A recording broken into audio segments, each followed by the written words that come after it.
Hey everyone, it's me, Christopher, your favorite ground-dwelling landlubber.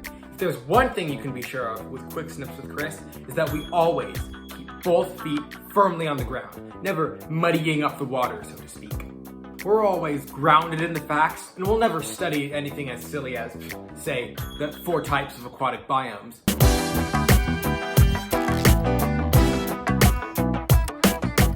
I'm just kidding. Today is going to be all about water. A few weeks ago, I told you all about the land biomes. Oh, I don't even live on the tundra. And I just know you remember all 7 of them.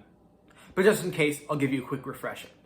Grasslands, deserts, scrublands, tundra, deciduous forests, coniferous forests, and tropical rainforests. These are all places where different kinds of animals can live on land. But remember, most of the earth is covered with water. And up to 80% of all living creatures actually live in the water. The 4 main types of aquatic biomes are ponds and lakes, rivers and streams, wetlands and estuaries, and oceans and seas. These 4 biomes cover over 70% of the Earth's surface. And that's a lot to talk about in just one video, and I don't really have any ponds or oceans laying around in my house. Fortunately, it's pretty easy to find bodies of water outside, which is where we're going now.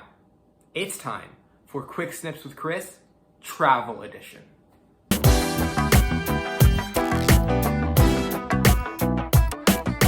First, ponds and lakes are small-ish bodies of water that are completely surrounded by land, and they don't have any rivers or streams feeding into them. They only fill up from rain and water that pours in from the ground. Now, some ponds, like this one, are pretty small, but lakes can get absolutely gigantic. Lake Superior, on the border of the United States and Canada, is the world's biggest lake by surface area, and it's about the same size as South Carolina.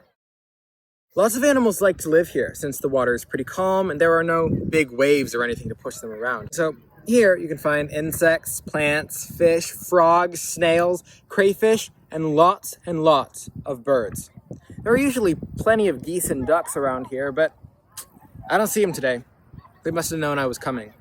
Next, we have rivers and streams. This little creek runs right behind my house, and this is one of my favorite places to be. There's nothing so peaceful as the soothing sound of a bubbling brook.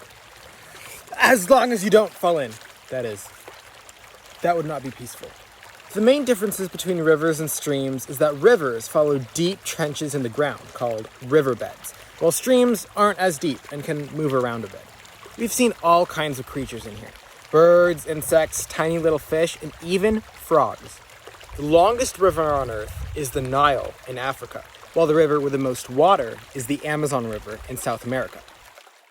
Wetlands are a bit tricky because they blur the line between water and land.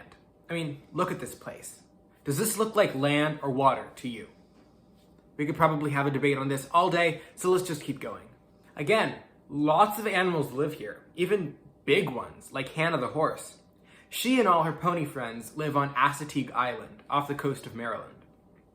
According to a legend, the horses came from an old Spanish galleon that was shipwrecked on its way to America. The ponies swam free and made their way to the marshes and wetlands on the island so they could eat all the delicious grass they wanted. Is it true? I don't know. You'll have to ask Hannah. Estuaries, meanwhile, are places where a river runs into the ocean, and the river water and ocean water mix. The animals that live there mix too, so you might see big ocean fish and even whales swimming out of the ocean and into estuaries on their way up the river. Finally, we have oceans and seas. And look, perfect timing because I'm at the beach. See the water and the sand and the palm trees? The beach is so great. The beach is so fun. La la la la la. Sadly, I'm not actually at the beach. It was just a virtual background. Seas are basically just smaller oceans, except that seas are usually closer to land, and so you can say that a sea is just part of a bigger ocean. Except for the Caspian Sea, which is completely surrounded by land. So why isn't it just called a lake? I know, confusing. There are 5 main oceans: Indian, Arctic, Atlantic, Pacific, and Southern. But that's confusing too because they're all connected to each other, so it's almost like one big ocean. The The biggest is the Pacific Ocean, but all of them are pretty big, and so they can contain some pretty big animals. The biggest animal on Earth, the blue whale, lives in oceans, and so do thousands of other animals and plants. If I were to name them all, this video would be way too long, so I think we should stop it there. We've spent a lot of time on Earth recently. What do you say we get out and explore a little bit? We'll get to that next time.